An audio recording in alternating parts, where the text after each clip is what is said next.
How are you my friends? හැමෝම හොඳින් ඉන්නව නේද? ඉතින් ඔන්න හරිම දවසට හරිම වෙලාවට මගේ අලුත් පාඩම මම මගේ යාළුවන්ට අරන් ආවා. ඉතින් දවස් දෙකක්ම අපි කරේ මොනවද?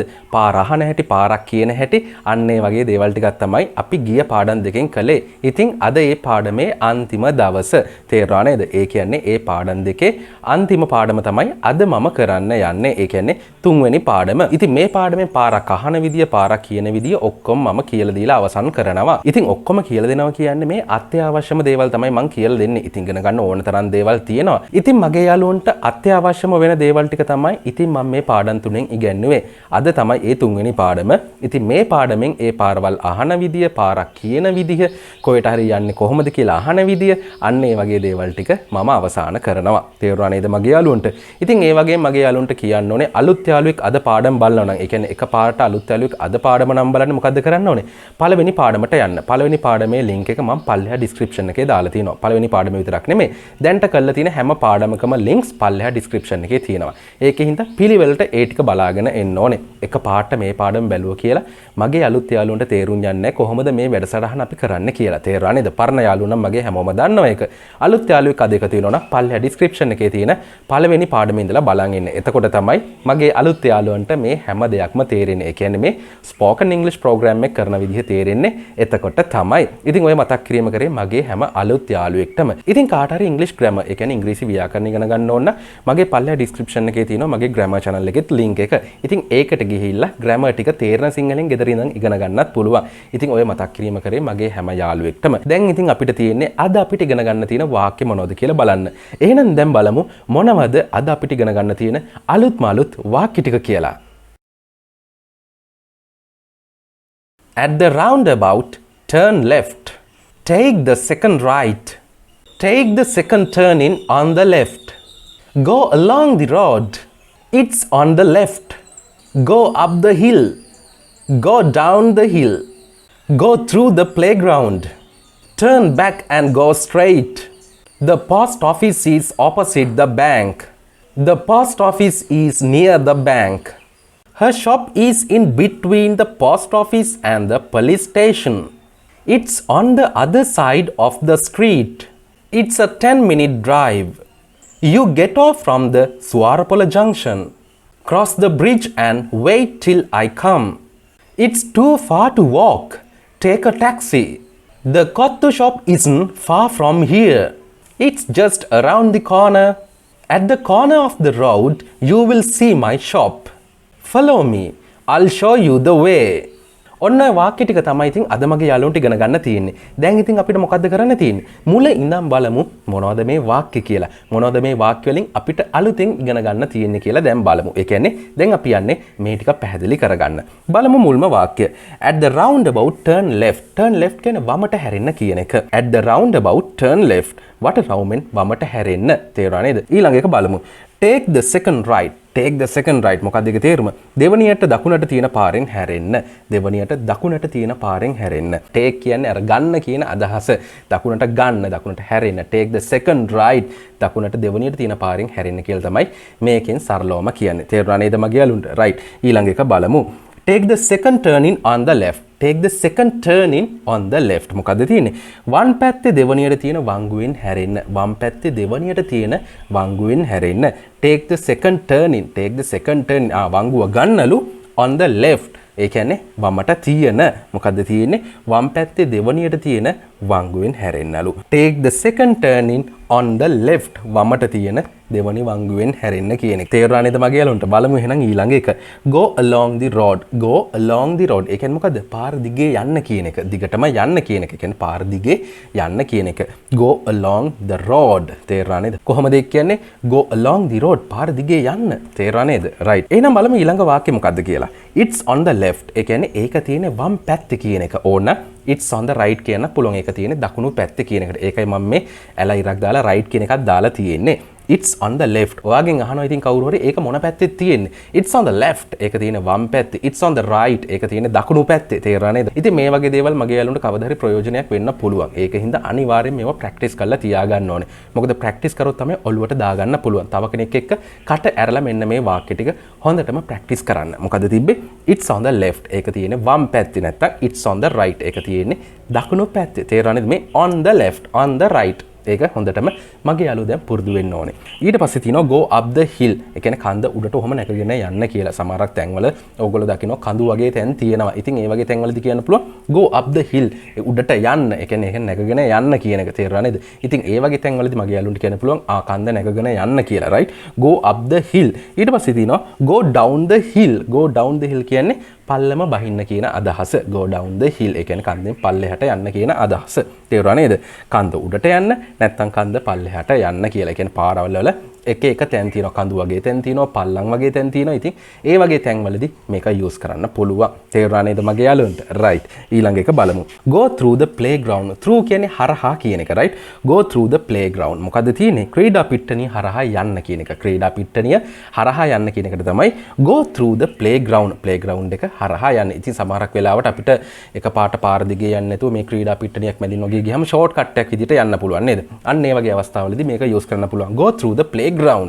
playground එක හරහා යන්න. කියන්නේ ක්‍රීඩා පිට්ටනිය හරහා යන්න කියන එක. තේරුණා නේද? හරහා කියනකොට තමයි මේ through කියන එක දාන්නේ. තේරුණා නේද? right. ඊළඟට තියෙනවා turn back and go straight. turn back ආපහු හැරෙන්න කියන එක. turn back and go straight ආපහු හැරිලා කෙලින්ම යන්න කියන එක. turn back and go straight. turn back ඒ කියන්නේ ආපහු හැරෙන්න. turn back ආපහු හැරෙන්න.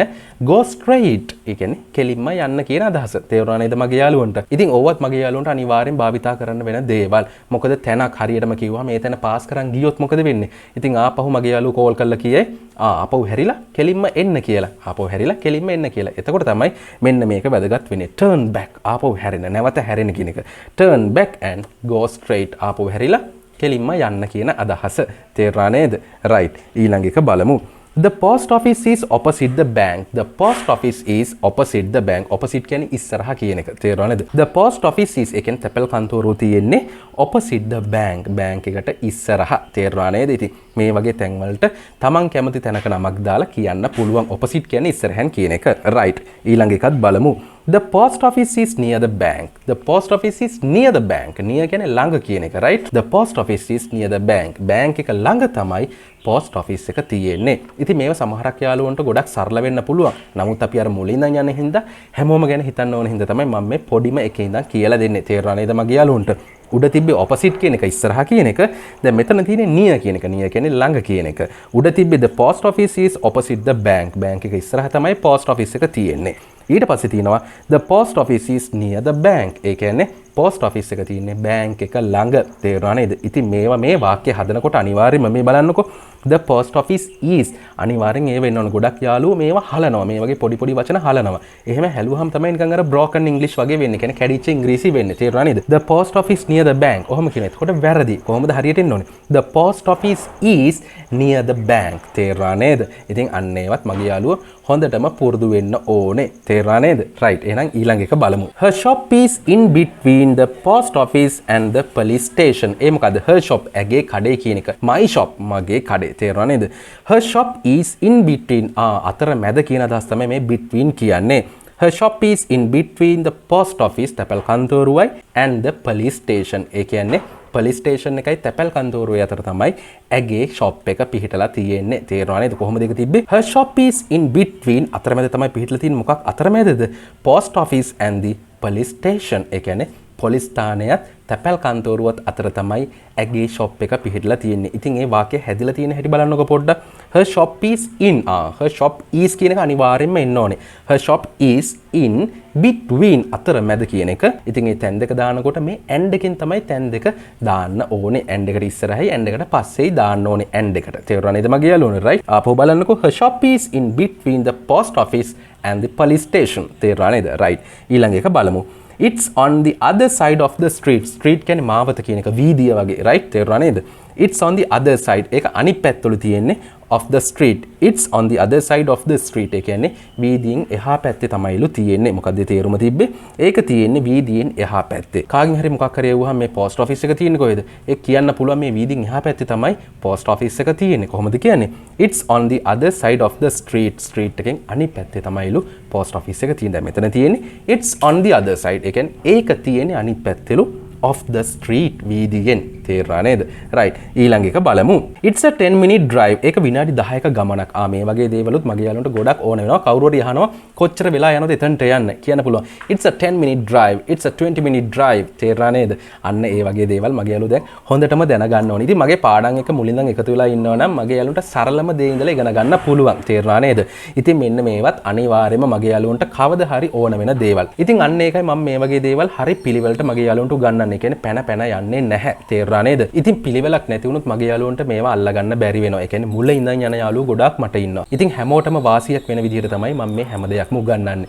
ඒකින්ද හැමෝම හරියටම මේ ටික හරියට ප්‍රැක්ටිස් කරන්න ඕනේ තව කෙනෙක් එක්ක. එතකොට තමයි මේ ටික හරියටම ඔලුවට දාගන්න ඕනේ. එකම දේ කට ඇරලා, කටේ සද්ද වැඩි කරලා කට ඇරලා තමයි මේ වාක්‍ය ටික ප්‍රැක්ටිස් කරන්න ඕනේ. ඉතින් මම ඒකයි මේ හැමදාම ඔන්න ඔය දේ මතක් කරන්නේ. කට ඇරලා කතා කරන්න කියන එක මතක් කරන්නේ. මොකද කට ඇරලා කතා කරන්නේ නැත්තම් කවදාවත් ඔයා මොන හොඳ ක්ලාස් එකකට ගියත් කවදාවත් ඉංග්‍රීසි හදාගන්න බෑ. මොකද කරන්න ඕනේ? දන්න වචන දෙක හොඳට කතා කරන්න කට ඇරලා. තේරුණා නේද? right. ඒක මොකද්ද තිබ්බේ? It's a 10-minute drive. ඒක විනාඩි 10ක ගමනක්. ඉතින් ඕක මගේ යාළුවනේ දැන් කාට වුණත් කියන්න පුළුවන්. right. ඊළඟ එක බලමු. You get off from the Suwarpala junction. You get off බහින්න. දැන් බස් එකකින් වගේ නෝන you get off from the Suwarpala junction. get off බහින්න කියලා කියන්නේ. right. You get off from the Suwarpala junction. junction කියන්නේ හන්දිය කියන එක. right. Suwarpala junction. ඔයා Suwarpala හන්දියෙන් බහින්න. get on කියන්නේ නගින්න කියන එක. get off කියන්නේ බහින්න කියන එක. right. You get off from the Suwarpala junction. ඔයා Suwarpala junction එකෙන් කියන්නේ Suwarpala හන්දියෙන් බහින්න කියන එක. තේරුණා නේද මගේ යාළුවන්ට? right. ඊළඟ එක බලමු. Cross the bridge. Cross the bridge කියන්නේ පාලමෙන් එගොඩ වෙන්න කියන එක. Cross the bridge and wait. wait කියන්නේ නැවතිලා ඉන්න කියන එක. wait කියන්නේ නැවතිලා ඉන්න එක. till I come. මම එන තුරු. Cross the bridge පාලමෙන් එගොඩ වෙලා wait till I come. මම එන තුරු නැවතිලා ඉන්න. මේකේ සරලම අදහස තමයි පාලමෙන් එගොඩ වෙලා මම එනකන් ඉන්න කියන අදහස. තේරුණා නේද? cross the bridge පාලමෙන් එගොඩ වෙන්න. cross කියන්නේ හරහා යන්න කියන එකනේ. right. මෙතන කියන්නේ cross the bridge. bridge කියන්නේ පාලමට. cross the bridge and මේ and එකෙන් තමයි දැන් මේව සම්බන්ධ කරලා තියෙන්නේ. cross the bridge and wait නැවතිලා ඉන්නලු. wait කියන්නේ නැවතිලා ඉන්න කියන එක. මේ till කියන්නේ තුරු කියන එක. till I come. මම එන තුරු, මම එන තෙක්, මම එනකන්. තේරුණා නේද? බලමු එහෙනම් ඊළඟ වාක්‍යය මොකද්ද කියලා. It's too far to walk. ඇවිදන් යන්න ගොඩක් දුරයි. ඉතින් මේකත් මගේ යාළුවන්ට ගොඩක් තැන්වලදී යූස් කරන්න පුළුවන්. කාගෙන් හරි අහනවා මට මෙන්න මේ ස්ථානට යන්න ඕනේ. කොහොමද මම යන්නේ? පයින් යන්න පුළුවන්ද? ඊට පස්සේ එයා කියයි අපෝ පයින් යන්න බෑ. ඒක ගොඩක් දුර වැඩි. අන්න ඒ වගේ අදහසක් තමයි මෙතනින් එන්නේ. It's too far to walk. too නෙමෙයි too. It's too far to walk. It's කියන්නේ it is කියන එක. right. It's too far to walk. ඒ කියන්නේ ඇවිදන් යන්න ගොඩක් දුරයි කියන එක. right. ඇවිදන් යන්න ගොඩක් දුරයි. take a taxi. taxi එකක් අරන් යන්න කියන එක. තේරුණා නේද මගේ යාළුවන්ට? ඉතින් සමහර තැන් වලට ඇවිදන් යන්න ගොඩාක් දුරයි. අන්න ඒ වගේ තැන් වලදී මගේ යාළුවන්ට මෙන්න මේක යූස් කරන්න පුළුවන්. මෙන්න මේ වාක්‍ය. It's too far to walk. ඇවිදන් යන්න ගොඩක් දුරයි. walk කියන්නේ ඇවිදිනවා කියන එකනේ. It's too far to walk. It's too far to walk. ඒ කියන්නේ ඇවිදන් යන්න ගොඩක් දුරයි. take a taxi. taxi එකක් ගන්න. තේරුණා නේද මගේ යාළුවන්ට? right. එහෙනම් බලමු ඊළඟ වාක්‍ය මොකද්ද කියලා. The Kottu shop isn't far from here. isn't කියන්නේ is not කියන එක. right. The Kottu shop is not far from here. මෙතන ඉඳන් කොත්තු කඩේ දුර නැහැ කියන එක. දැන් කවුරු හරි අහනවා කොත්තු කඩේ මෙතන ඉඳන් දුරයිද කියලා. එතකොට උත්තර දෙන්න පුළුවන් The Kottu shop isn't far from here. මෙතන ඉඳන් කොත්තු කඩේට දුර නැහැ කියන එක. කොහොමද ඉබේ? The Kottu shop is not far from here. මෙතන සිට කොත්තු කඩේට දුර නැහැ කියන එක. තේරුණා නේද? The Kottu shop isn't far from here.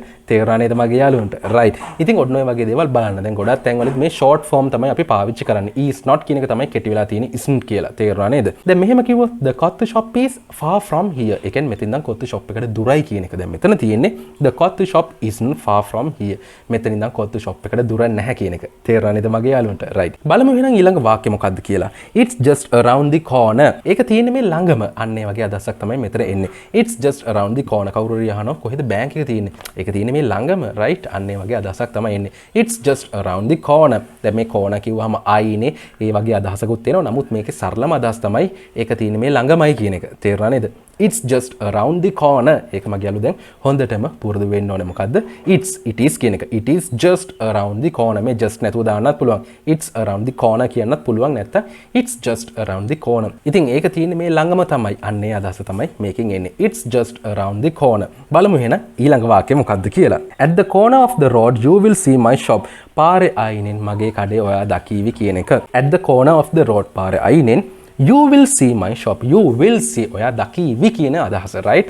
You will see කියන්නේ ඔයා දකීවි කියන අදහස. You will see my shop. මගේ කඩේ ඔයා පාරේ අයිනෙන් දකීවි කියන එක. තේරුණා නේද? right. ඊළඟ එක බලමු. Follow me. Follow me කියන්නේ මාව අනුගමනය කරන්න කියන එක. දැන් මෙතන follow me කියන්නේ මගේ පස්සෙන් එන්න. ඉතින් ඔයා කොහේ හරි බයික් එකක යනකොට තව බයික් එකක යන කෙනෙක්ගෙන් පාරක් අහනවා. ඉතින් එයා කියනවා මගේ පස්සෙන් එන්න. මම ඔයාට පාර පෙන්නන්න. එතකොට කියන්න පුළුවන් follow me. මාව අනුගමනය කරන්න. මගේ පස්සෙන් එන්න. Follow me. I'll show you the way. I'll show you the way කියන්නේ I will show you the way. Show you the way. ඒ කියන්නේ මම ඔයාට පාර පෙන්නන්නම් කියන එක. Follow me. මගේ පස්සෙන් එන්න. I'll show you the way. මම ඔයාට පාර පෙන්නන්න. තේරුණා නේද? මේ I'll කියන්නේ I will කියන එක. ඕවා ඉතින් මම මගේ යාළුවන්ට මුලින් ඉඳන්ම කියලා දෙන දේවල්. තේරුණා නේද? මොකද මේ ඩික්ටේෂන් වගේ මේවා පාඩම් කරලා වැඩක් නැහැ. කවදාවත් වැඩක්ම වෙන්නේ නැහැ. මොකද කරන්න ඕනේ? මේ ටික හරියට තව කෙනෙක් එක්ක කට ඇරලා ප්‍රැක්ටිස් කරන්න. කට ඇරලා ප්‍රැක්ටිස් කරන තාක්කල් මගේ යාළුවන්ට මේවා හොඳටම ඔලුවට දාගන්න පුළුවන්. නැත්තම් කවදාවත් ඔලුවට දාගන්න බෑ. ඒකින්ද මොකද කරන්න ඕනේ? තව කෙනෙක් එක්ක කට ඇරලා මෙන්න මේ ඉංග්‍රීසි වාක්‍ය ටික ප්‍රැක්ටිස් කරන්න. කවුරුත් නැත්තම් තනියෙන් හරි ප්‍රැක්ටිස් කරන්න තව කවුරු හරි හම්බ වෙනකන්. ඒ කියන්නේ අපිට තව කාව හරි හම්බ වෙනකන් ඉන්න බෑ. තේරුණා නේද? කාලය යනවා. ඒකෙන්ද තනියෙන් හරි කට ඇරලා ප්‍රැක්ටිස් කරන්න. තේරුණා නේද මගේ යාළුවන්ට? ඉතින් මෙන්න මේ වාක්‍ය ටික තමයි අද මම මගේ යාළුවන්ට ඉගෙනුවේ. ඒ කියන්නේ පාඩම් තුනකින් ඉගෙනුවේ කොහොමද පාරක් අහන්නේ, පාරක් ඇහුවම කොහොමද පාරක් කියන්නේ තව කෙනෙක්ට. අන්න ඒ වගේ දේවල්. තේරුණා නේද මගේ යාළුවන්ට? මම හිතනවා ඉතින් මේ කියලා දුන්න හැම දෙයක්ම මගේ යාළුවන්ගේ ඔළුවට යන්නේ නැති කියලා. මොනවා හරි ගැටලුවක් තියෙනවා මට කෝල් එකක් දීලා අහන්න, කමෙන්ට් එකක් දාන්න. ඉතින් හැම දෙයක්ම මම අනිවාර්යෙන් මගේ යාළුවන්ට කියලා දෙනවා. තේරුණා නේද මගේ යාළුවන්ට? ඉතින් ඔන්න ඔය දේවල් ටික තමයි අද මගේ යාළුවන්ට මට කියලා දෙන්න තියෙන්නේ. මම හිතනවා මම අද කියලා දුන්න හැම දෙයක්ම මගේ යාළුවන්ගේ ඔළුවට යන්නේ නැති කියලා. ඉක්මනින් අපි එහෙනම් ඊළඟ පාඩමෙන් හම්බ වෙමු. හැබැයි ඊළඟ පාඩමෙන් හම්බ වෙනකන් මගේ හැම යාළුවෙක්ම ගොඩක්ම ගොඩක් පරිස්සමින් ඉන්න ඕනේ.